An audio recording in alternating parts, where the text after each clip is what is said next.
जी दोस्तों, आज हम बुक है व्हाई नेशंस फेल का रिव्यू करते हैं। इस बुक में हम देखेंगे कि इसकी क्या केस स्टडीज़ हैं, इसका क्या मैसेज है और इसको हम पाकिस्तान के कंटेक्स्ट में किस तरह अप्लाई कर सकते हैं। ये बुक 2012 में लिखी गई। Why nations fail, the origins of power, prosperity and poverty. इसके दो ऑथर्स हैं। एक डेरन एसेमिग्लो है जो टर्किश बोर्न अमेरिकन इकोनॉमिस्ट है और प्रोफेसर है at Massachusetts Institute of Technology MIT। दूसरे जेम्स ए रोबिन्सन हैं जो कि British economist and political scientist हैं, जो कि प्रोफेसर हैं Harris School of Public Policy, University of Chicago में। इस बुक का जो मेन थीम है, the most common reason why nations fail today is because they have extractive institution. कि जो कौमें फेल होती हैं, जिनके साथ द फेल्ड स्टेट का टैग लगता है, तो उनकी बुनियादी वजह, उसके पीछे जो मेन रीज़न है, उनके एक्सट्रैक्टिव इंस्टीट्यूशन है। अब ये जो बुक है व्हाई नेशन फेल, इसके आथर्स ने बहुत सी केस स्टडीज़ दी हैं, एग्जाम्पल दी हैं, जिसमें उसने हिस्टोरिकल एग्जाम्पल्स पूरी दुनिया से ली हैं और उनको कनेक्ट किया है और एक्सप्लेन किया है। डेरन एसेमेग्लू कहते हैं कि inclusive economic institution require secure property rights and economic opportunities not just for the elite but for a broad cross section of society. इस बुक में डेरन एसेमेग्लू लिखते हैं कि जो एक इंस्टीट्यूशन, अब इंक्लूसिव इकोनॉमिक इंस्टीट्यूशन क्या होते हैं ये हम आगे देखते हैं। इंक्लूसिव इकोनॉमिक इंस्टीट्यूशन जो होंगे वो सिक्योर करते हैं property rights and economic opportunities. सिर्फ एलीट के लिए नहीं, कुछ महदूद तबके के लिए, ख़ास तबके के लिए नहीं, बल्कि एक ब्रॉड बेस, एक वाइड एरिया, यानी होल नेशन अप्रोच के कंटेक्स्ट में तमाम सोसाइटी के लिए काम करते हैं। अब इस बुक में हम देखते हैं कि आथर्स ने किस तरह एक्सप्लेन किया है और उन्होंने कौन से फैक्टर को सामने रखा है जो कंट्रीब्यूट करते हैं सक्सेस और फेलियर ऑफ अ नेशन में। इस बुक के की टेक अवेज जब हम देखते हैं तो उसमें हमें बहुत से पॉइंट मिलते हैं, जिनमें से इम्पोर्टेंट पॉइंट हमारे पास number 1, institution are key to economic prosperity. कि इंस्टीट्यूशन बुनियाद है, की है इकोनॉमिक प्रॉस्पेरिटी के लिए। Number 2, geography and culture are not determining factor. Geography और कल्चर ही डिटरमाइनिंग फैक्टर नहीं है कि वो नेशन को फेल करें या नेशन की सक्सेस हो। तीसरा जो है, political centralization can be double edge sword. अब जो पॉलिटिकल सेंट्रलाइजेशन यानी कंट्रोल गवर्नमेंट होती है, एक डिवोल्यूशन ऑफ पावर होती है, एक सेंट्रलाइजेशन ऑफ पावर होती है। जो कि पॉलिटिकल सेंट्रलाइजेशन है वो डबल एज सॉर्ड है। चौथा, इकोनॉमिक इंस्टीट्यूशन की बात करते हैं। Economic institutions are not enough, कि इकोनॉमिक इंस्टीट्यूशन ही इनफ नहीं है। और पांचवा, चेंज इज़ पॉसिबल, के चेंज हो सकती है जब कौमों की ज़िंदगी में एक टर्निंग पॉइंट आता है जिसको हम क्रिटिकल जंक्चर कहते हैं, जिससे एक कौम जो पॉजिटिव आ रही है उसको वो डिसएडवांटेज पे भी जा सकती है और एक कौम को एक मौका मिलता है, अपॉर्चुनिटी मिलती है कि वो क्राइसिस से उस क्राइसिस को अपॉर्चुनिटी बना के उससे आगे तरक्की कर सकती है और अपने आप को एक कामयाब कौम बना सकती है। अब जो पहला इसमें है, institution are key to economic prosperity, इसका मतलब है कि आथर कहता है कि जो इंक्लूसिव इकोनॉमिक इंस्टीट्यूशन होंगे, जो इकोनॉमिक भी होंगे और पॉलिटिकल इंस्टीट्यूशन होंगे, वो नेसेसरी है किसी भी मुल्क की लॉन्ग टर्म इकोनॉमिक ग्रोथ में और डेवलपमेंट में।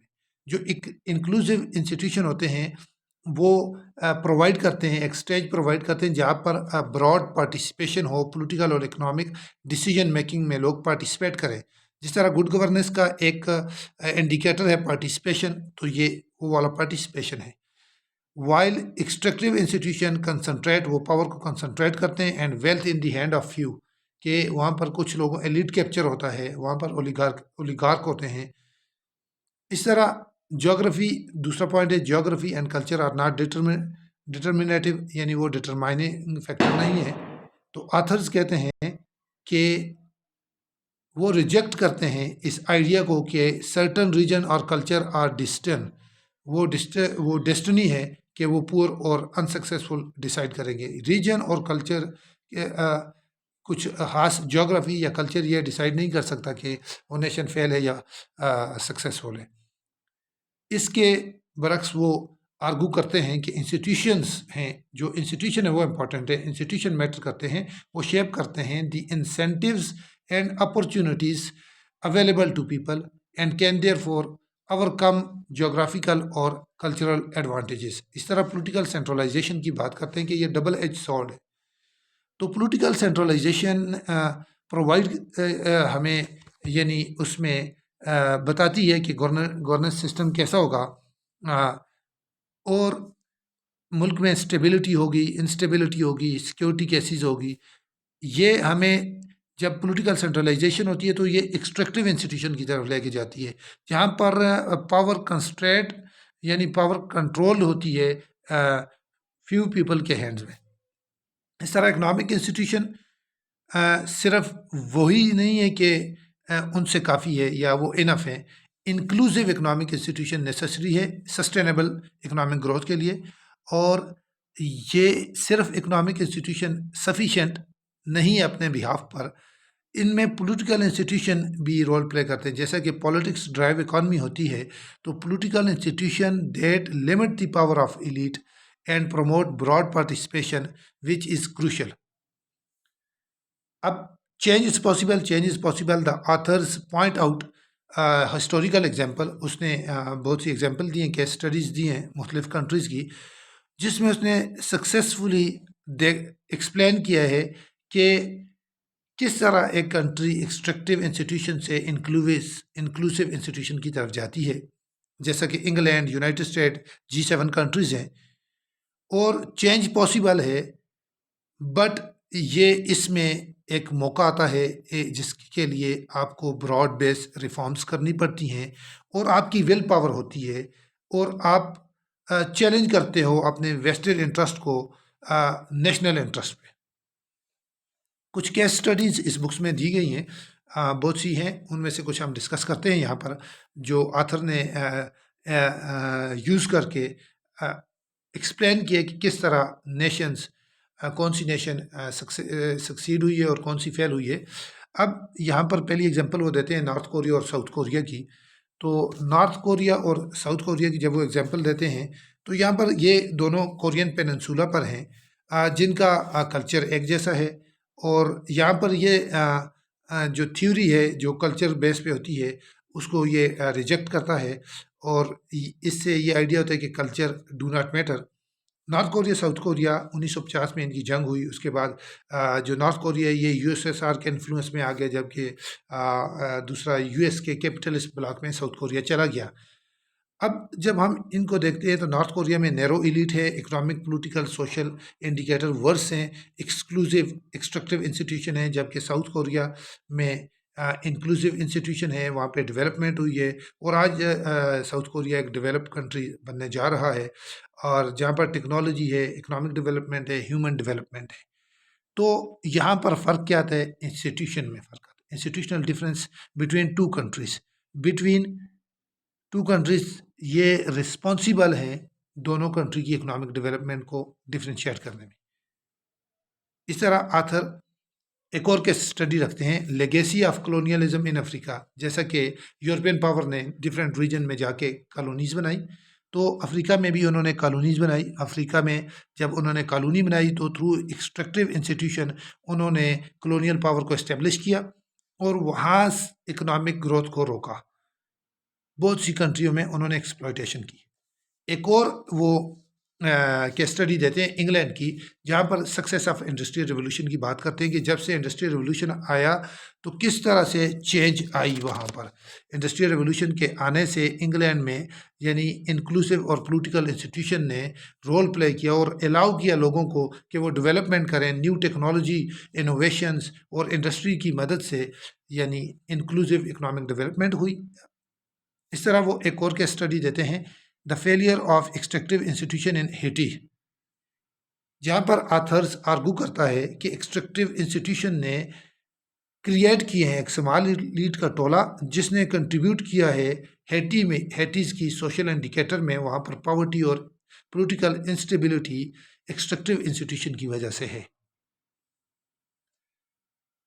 आथर एक और जगह केस स्टडीज देते हैं राइज ऑफ चाइना की, तो जहाँ पर वो बात करते हैं कि चाइना की जो सक्सेस है उसमें भी इंस्टीट्यूशन का रोल है। पॉलिटिकली तो वो यानी इंक्लूसिव नहीं है, लेकिन इकोनॉमिक इंक्लूसिव डिंग जियोपिंग की पॉलिसीज़ के बाद उन्होंने चाइना को ओपन किया दुनिया के लिए और वहाँ पर इंक्लूसिव इकोनॉमिक इंस्टीट्यूशन क्रिएट किए जिन्होंने इकोनॉमिक डेवलपमेंट की। उसके बाद एक और केस स्टडी है the collapse off switch union. यहाँ पर आथर आर्गू करता है कि स्विच यूनियन के extractive political and economic institution है जिसके नतीजे में स्विच यूनियन कोलैप्स हुआ 1990s में। इसी बुक में एक और केस स्टडी है द डेवलपमेंट ऑफ बोट्सवाना। यहाँ पर आथर बताता है कि बोट्सवाना की सक्सेस किस वजह से हुई है कि वहाँ पर इंक्लूसिव पॉलिटिकल इकोनॉमिक इंस्टीट्यूशन थे जो इस्टेब्लिश हुए उसकी इस मुल्क की इंडिपेंडेंस में, इंडिपेंडेंस के बाद, तो जिसने यानी इकोनॉमिक डेवलपमेंट आई जिससे। इसी तरह एक और केस स्टडी है डेमोक्रेटिक रिपब्लिक ऑफ कांगो की, जहाँ पर एक्सट्रैक्टिव इंस्टीट्यूशन है जो लीड टू पॉलिटिकल इंस्टेबिलिटी और economic stagnation in democratic Republic of Congo में वजह बने। यूनाइटेड स्टेट की एग्जांपल देते हैं कि यूनाइटेड स्टेट की डेवलपमेंट क्यों है कि वहाँ पर इंक्लूसिव पॉलिटिकल और इकोनॉमिक इंस्टीट्यूशन है और जो जिसकी वजह से यानी सक्सेस हुई। यूएस आज G7 कंट्री है, वहाँ पर पॉलिटिकल प्लूरलिज्म है, डेमोक्रेसी है, फाइनेंशियल इंसेंटिव हैं और दुनिया के टॉप टाइकॉन वहाँ पर हैं और दुनिया की सबसे बड़ी इकॉनमी है। इस तरह वेनेजुएला जो साउथ अमेरिका में है उसकी एग्जांपल देते हैं कि आथर कहता है कि यहाँ पर एक्सट्रैक्टिव इंस्टीट्यूशन है डिस्पाइट वहाँ पर यानी नेचुरल रिसोर्सेज हैं और वहाँ पर इकोनॉमिक और पॉलिटिकल क्राइसिस है, वो उस वजह से अपने नेचुरल रिसोर्सेज को यूटिलाइज एक्सप्लॉइट पॉजिटिव में वे में नहीं कर सकते।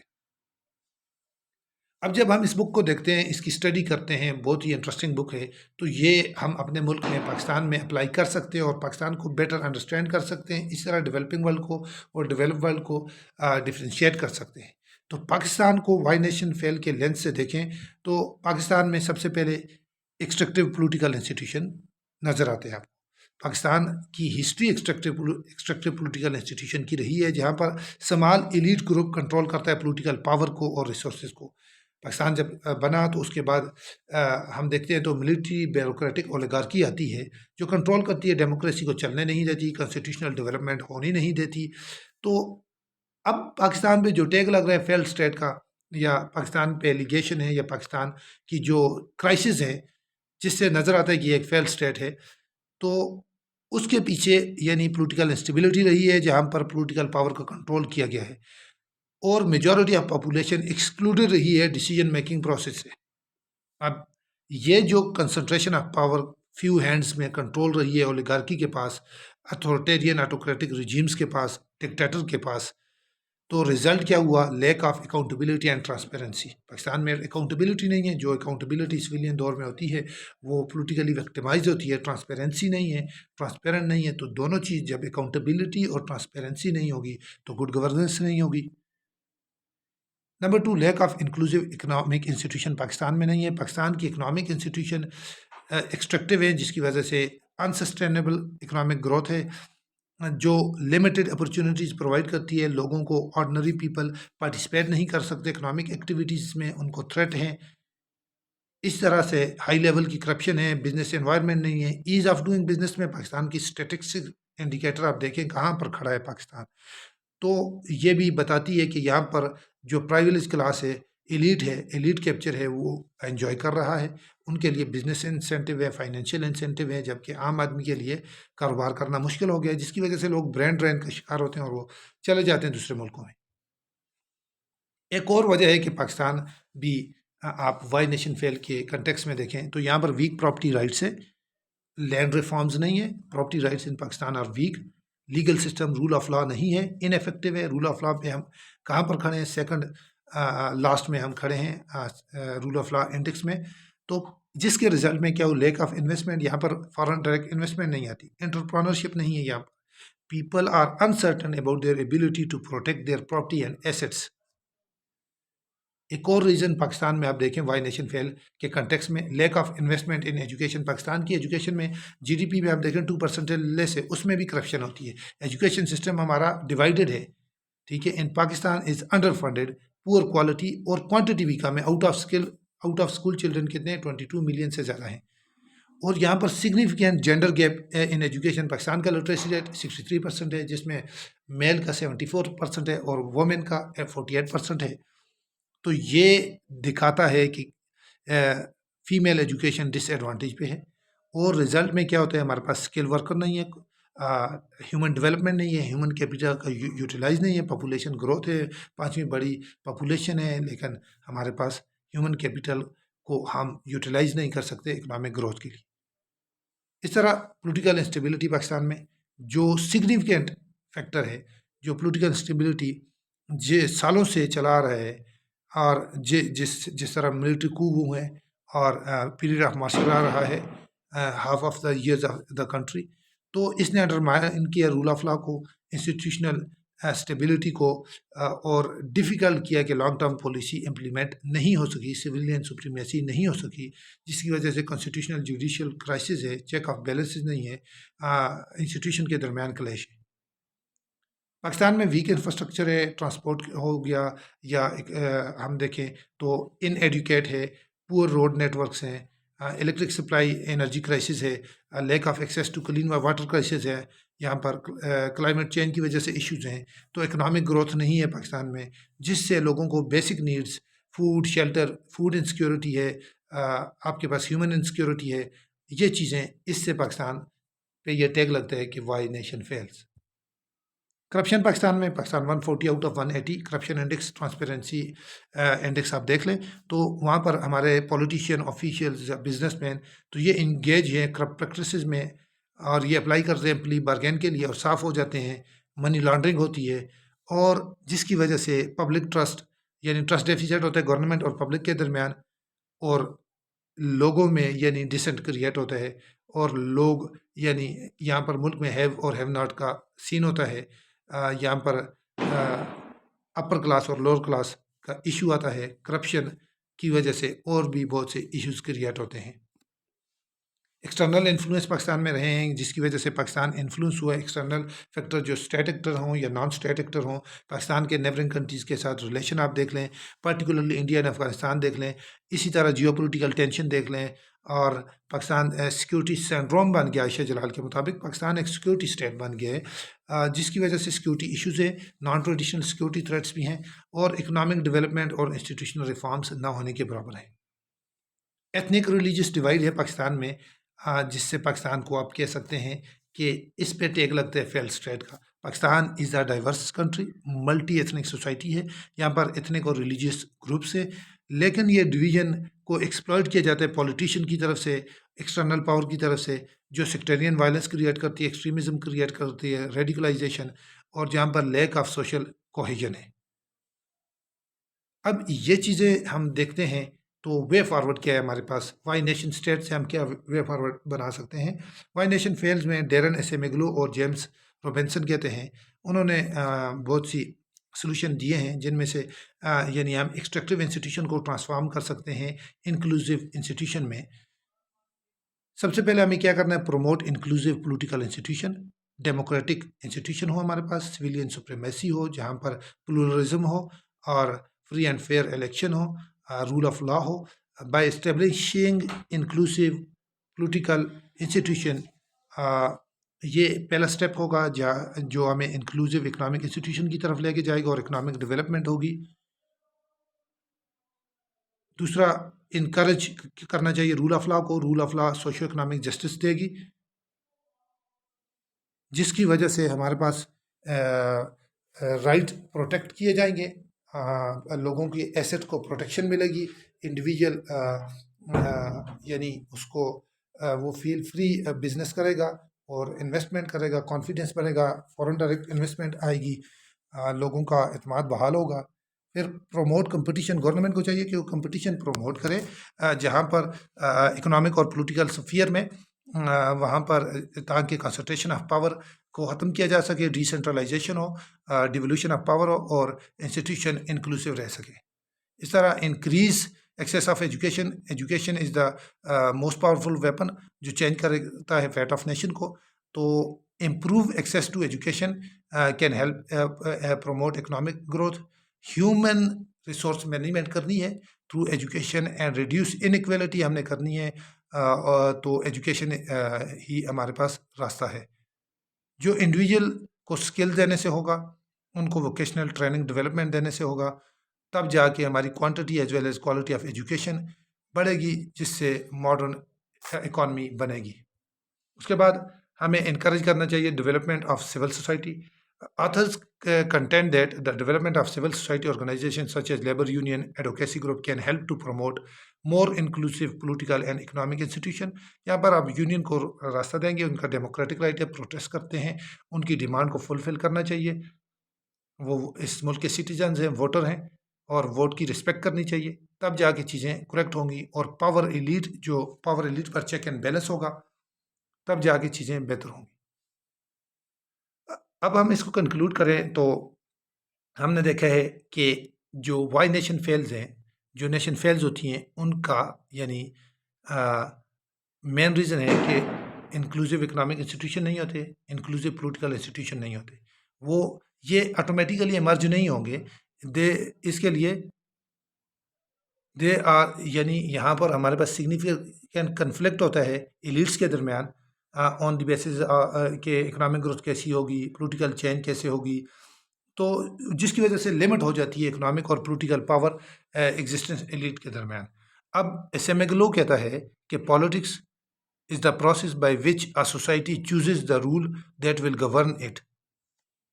इस तरह इकोनॉमिक इंस्टीट्यूशन शेप करते हैं इकोनॉमिक इंसेंटिव्स को, और ये incentive the incentive to become educated, लोगों को एजुकेट किया जाए, to save and invest, saving करनी चाहिए। पाकिस्तान में सेविंग रेट कितना है देख लें, इन्वेस्टमेंट कितनी है, इनोवेशन कितनी है, एडॉप्ट न्यू टेक्नोलॉजी, हम कहाँ पर टेक्नोलॉजी में खड़े हैं, इंटरनेट कितने लोगों को दस्तयाब है।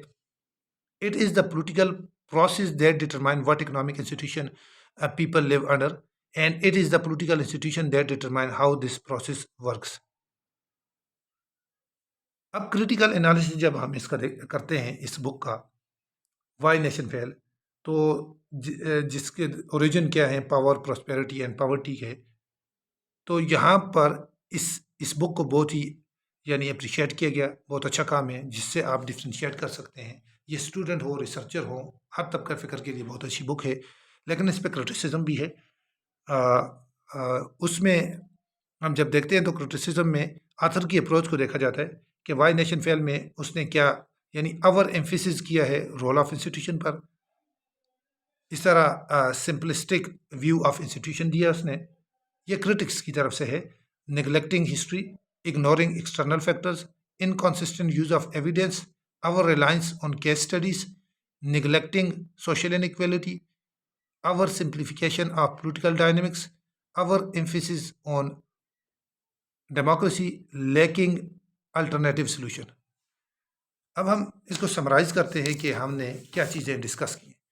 अब वाई नेशन फेल के पीछे कौन से फैक्टर हैं जिसकी वजह से नेशन फेल होती है। इसमें आथर 3 थ्योरी भी पेश करता है, जिसको हम कहते हैं हाइपोथेसिस। तो एक ज्योग्राफी हाइपोथेसिस है, जिससे ये देखा जा सकता है कि people in tropical areas tend to be lazy, ये कहता है। और ज्योग्राफी के कंटेक्स्ट में हमने देखा कि ज्योग्राफी इतना डिटरमाइनिंग फैक्टर नहीं है।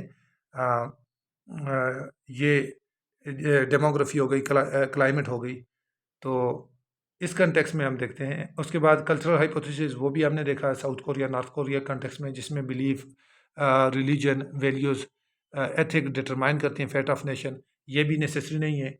नॉलेज फैक्टर है, नॉलेज हाइपोथेसिस है, जिसको ruler do not know how to make poor country rich, ये भी, यानी ये तीनों हाइपोथेसिस फ्लॉ नज़र आते हैं।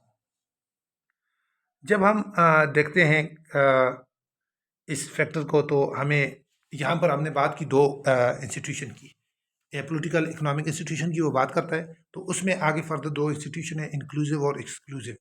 इंक्लूसिव और एक्सट्रैक्टिव। इंक्लूसिव वो होते हैं जहाँ पर आपको यानी होल नेशन अप्रोच को अडॉप्ट किया जाता है। डेवलप स्टेट में देखें जहाँ पर इक्वलिटी और इक्विटी होती है, गुड गवर्नेंस होती है, एजुकेशन, ह्यूमन डेवलपमेंट और पॉलिटिकल स्टेबिलिटी, डेमोक्रेसी होती है, जैसे कि G7 कंट्रीज़ हैं।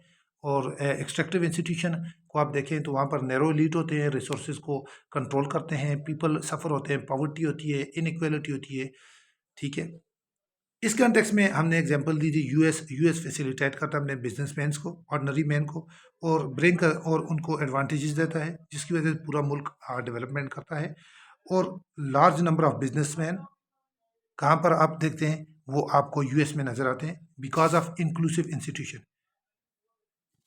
अब इस कंटेक्स्ट में हम मज़ीद जब देखते हैं तो इन मुल्कों में हमारे पास ग्लोबल लेवल पे अगर हम देखें तो इकोनॉमिक, हिस्टोरिकल और पॉलिटिकल फैक्टर्स को भी हम देख सकते हैं।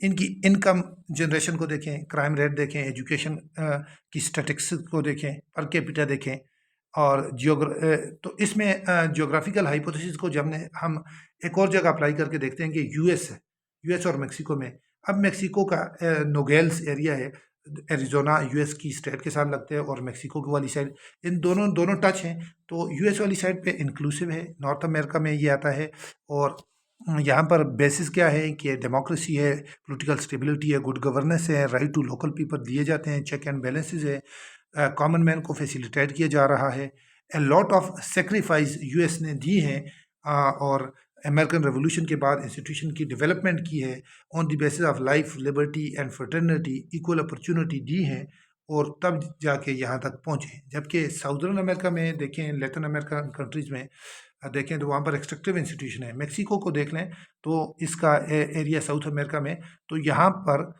आपको डेवलपमेंट नज़र नहीं आएगी, एक्सक्लूसिव इंस्टीट्यूशन नज़र आएंगे। इस तरह अफ्रीकन कंट्री में जिम्बाब्वे को देख लें, वहाँ पर डिक्टेटरशिप है, तो वहाँ पर भी इंक्लूसिव डेवलपमेंट आपको नज़र नहीं आएगी। अब इस कंटेक्स्ट में हम कंट्रीज़ का कंपैरिजन करें तो वेस्टर्न यूरोप को देख पे भी इसने इस बुक में केस स्टडी दी, और ईस्टर्न यूरोप पर इस तरह वेस्ट जर्मनी और ईस्ट जर्मनी की केस स्टडी भी दी है। तो ये सारी case study inclusive institution, human development और पुअर गवर्नेंस के कंटेक्स्ट में दी गई हैं, जिससे हम इसको अंडरस्टैंड कर सकते हैं। दूसरी तरफ हम देखते हैं कि चाइना एक एक्सेप्शन केस है, वहाँ पर पॉलिटिकल इंस्टीट्यूशन तो एक्सट्रक्टिव हैं, लेकिन इकोनॉमिक इंस्टीट्यूशन इंक्लूसिव हैं। तो पाकिस्तान की केस स्टडी हमने देखी है, जहाँ पर कल्चर सीजन 4 सीज़न है, इतनी डाइवर्सिटी है, इतनी नेचुरल रिसोर्सेज हैं, जियो स्ट्रेटेजिक पोजीशन है, फिर भी हम जियो इकोनॉमिक के कंटेक्स्ट में इकोनॉमिक ट्रेड डेवलपमेंट नहीं कर सके। तो बात कहाँ पे जाती है? इंस्टीट्यूशन मैटर करते हैं, जिसकी वजह से हम कह सकते हैं कि नेशंस इंस्टीट्यूशन पे बिल्ड होती हैं। अब जब हमने इन चीज़ों को देखा, तो हमारे पास ये जितनी भी केस स्टडीज़ हैं, इनसे हम एनालाइज कर सकते हैं कि नेशन फेल्स क्यों होती हैं। Thank you.